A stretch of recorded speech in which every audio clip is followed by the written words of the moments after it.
ಇವತ್ತು ಯಾವ ರೆಸಿಪಿ ಮಾಡ್ತಿದ್ದೀನಿ, ಫಾರಂ ಕೋಳಿ ಸಾಂಬಾರು ಅಂದರೆ ಮೊಟ್ಟೆ ಕೋಳಿ ಸಾಂಬಾರು. ನೀವು ಈ ಥರ ಒಂದ್ಸಲ ಆದರೂ ಟ್ರೈ ಮಾಡಿ ನೋಡಿ. ಬನ್ನಿ ಮಾಡೋ ವಿಧಾನ ನೋಡೋಣ. ಮೊದಲನೇದಾಗಿ ಇವತ್ತಿನ ಚಿಕನ್ ಸಾಂಬಾರು ಮಾಡ್ಕೊಳ್ಳೋದಕ್ಕೆ ಚಿಕನ್ ತೋರಿಸ್ತಾ ಇದ್ದೀನಿ. ಇಲ್ಲಿ ಒಂದು 2 kg ಅಷ್ಟು ಇರ್ಬೋದು. ಇದನ್ನ ನೀಟಾಗಿ ತೊಳ್ಕೊಳ್ಳಿ, ಸ್ವಲ್ಪನೂ ನೀರಿಲ್ದಂಗೆ ಹಿಂಡ್ಕೊಂಡು ತೊಳ್ಕೊಬೇಕು. ಇವಾಗ ಮಸಾಲೆ ರುಬ್ಕೊಳ್ಳೋಣ.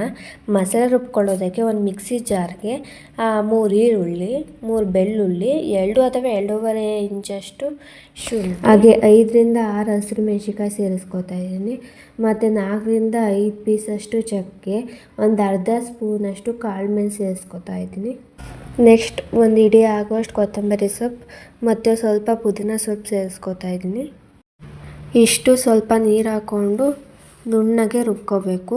ಆದರೆ ತುಂಬ ನುಣ್ಣಗೆ ರುಬ್ಬಾರ್ದು, ಸ್ವಲ್ಪ ಮೀಡಿಯಮ್ ಆಗಿ ರುಬ್ಕೊಳ್ಳೋಣ. ನೋಡಿ, ಇಷ್ಟು ಆದರೆ ಸಾಕು. ನೋಡಿ, ಈ ಥರ ಈರುಳ್ಳಿ, ಬೆಳ್ಳುಳ್ಳಿ, ಶುಂಠಿ ಸಪ್ರೇಟಾಗಿ ರುಬ್ಕೋಬೇಕು. ಇದನ್ನ ತೆಗೆದು ಒಂದು ಪಾತ್ರೆಗೆ ಹಾಕ್ಕೊಂಡು ನೆಕ್ಸ್ಟ್ ಅದೇ ಮಿಕ್ಸಿ ಜಾರ್ಗೆ ಒಂದು ಕಪ್ ಆಗುವಷ್ಟು ತೆಂಗಿನಕಾಯಿ ಸೇರಿಸ್ಕೊತಾ ಇದ್ದೀನಿ. ಸಾಂಬಾರು ಸ್ವಲ್ಪ ತಿಕ್ಕಾಗಿ ಬರಬೇಕು ಅಂದರೆ ಒಂದು ಸ್ಪೂನ್ ಆಗುವಷ್ಟು ಕಡಲೆ ಸೇರಿಸ್ಕೊತಾ ಇದ್ದೀನಿ. ಇದನ್ನ ಕಡಲೆ ಸೇರಿಸ್ಕೊಂಡು ಇದು ಎಷ್ಟಾಗುತ್ತೋ ಅಷ್ಟು ನುಣ್ಣಗೆ ರುಬ್ಬಬೇಕು. ನಿಮಗೆ ಎಷ್ಟು ನುಣ್ಣಗೆ ರುಬ್ಬಬೇಕಾಗುತ್ತೋ ಅಷ್ಟು ರುಬ್ಕೊಳ್ಳಿ. ನೋಡಿ, ನಾನು ಈ ಥರ ತೆಂಗಿನಕಾಯಿ ಮಸಾಲೆ ಸಪ್ರೇಟಾಗಿ ರುಬ್ಕೊಂಡಿದ್ದೀನಿ. ನೆಕ್ಸ್ಟ್ ಸಾಂಬಾರು ರೆಡಿ ಮಾಡ್ಕೊಳ್ಳೋದಕ್ಕೆ ಒಂದು 4 ಸ್ಪೂನ್ ಆಗುವಷ್ಟು ಎಣ್ಣೆ ಸೇರಿಸ್ಕೊಂಡಿದ್ದೀನಿ. ಎಣ್ಣೆ ಎಲ್ಲ ಸ್ವಲ್ಪ ಕಾದ್ಮೇಲೆ ಒಂದು ಇಡೀ ಆಗುವಷ್ಟು ಮೆಂತ್ಯ ಸೊಪ್ಪು ಹಾಕ್ಕೊಂಡು ಈರುಳ್ಳಿ ಮಸಾಲೆ ಸೇರಿಸ್ಕೊಂಡು ಚೆನ್ನಾಗಿ ಫ್ರೈ ಮಾಡಬೇಕು. ಅದು ಹಸಿ ಸ್ಮೆಲ್ ಹೋಗೋವರೆಗೂ ಫ್ರೈ ಮಾಡಬೇಕು. ಅಂದರೆ ಎಣ್ಣೆ ಸ್ವಲ್ಪ ಎಲ್ಲ ಬಿಡ್ಕೊಳ್ಳೋವರೆಗೂ ಕಮ್ಮಿ ಉರಿ ಹಿಡ್ಕೊಂಡು ಫ್ರೈ ಮಾಡ್ಕೊಳ್ಳಿ. ಒಂದು ಸ್ಪೂನ್ ಆಗುವಷ್ಟು ಅಷ್ಟು ಕೂಡ ಸೇರಿಸ್ಕೊಂಡಿದ್ದೀನಿ. ಇವಾಗ ಆಲ್ರೆಡಿ ತೊಳ್ಕೊಂಡಿರೋ ಚಿಕನ್ನ ಸೇರಿಸ್ಕೊಂಡು ಫ್ರೈ ಮಾಡ್ಕೊಳ್ಳೋಣ. ಚೆನ್ನಾಗಿ ಮಿಕ್ಸ್ ಮಾಡಿಕೊಂಡು ನೀರು ಸಿಗೋವರೆಗೂ ಫ್ರೈ ಮಾಡ್ಕೊಳ್ಳೋಣ. ಫ್ರೈ ಮಾಡ್ಕೊಂಡ್ಮೇಲೆ ಒಂದು 4 ಸ್ಪೂನ್ ಆಗುವಷ್ಟು ಖಾರ ಪುಡಿ ಹಾಕ್ಕೊಳ್ಳಿ.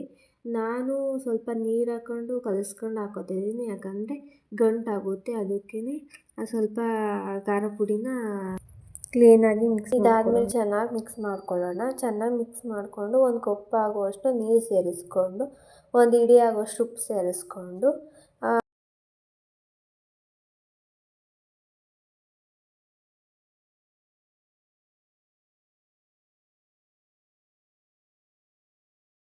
ಒಂದು 9 ರಿಂದ 10 ವಿಷಲ್ ಕೂಗಿಸ್ಕೊಂಡು ನೋಡಿ. ಈ ಥರ ಕ್ಲೀನಾಗೆ ಬೆಂದಿರಬೇಕು. ಕ್ಲೀನಾಗಿ ಏನಾದರೂ ಬೆಂದಿಲ್ಲ ಅಂದರೆ ಇನ್ನೊಂದು 2 ವಿಷಲ್ ಕೂಗಿಸ್ಕೊಳ್ಳಿ.